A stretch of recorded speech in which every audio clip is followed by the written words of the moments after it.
یا نبی سلام علیکہ، یا رسول سلام۔ ایک سوال پیدا ہوتا ہے، ہم دین کس سے سیکھیں؟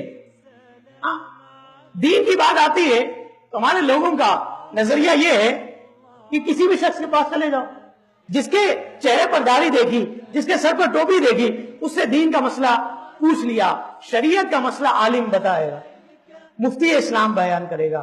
ہر مسجد کا امام بیان نہیں کرے گا، ہر مسجد کا امام عالم نہیں ہوتا، اور عالم ہو بھی تو بھی اس کی گویا کہ اہلیت اور حیثیت وہ نہیں ہوتی وہ دین کا ہر مسئلہ بیان کر سکے۔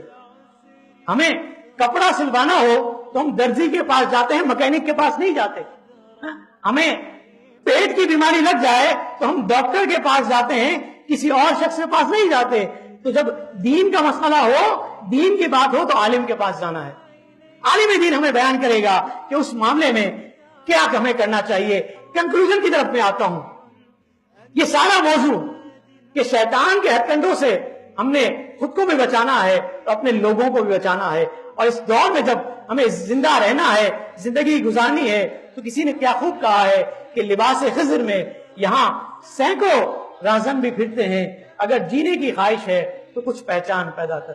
ایسے لوگوں کا ہمیں پر نظر رکھنی پڑے گی جو ہمارے ایمان کے ڈاکو ہیں، جو ممبر رسول پر بیٹھ کر یہ کہتے ہیں کہ نبی کو کسی چیز کا اختیار نہیں ہے، جو ممبر رسول کو یہ کہتے ہیں بیٹھ کر کہ یا رسول اللہ کہنا شرک ہے۔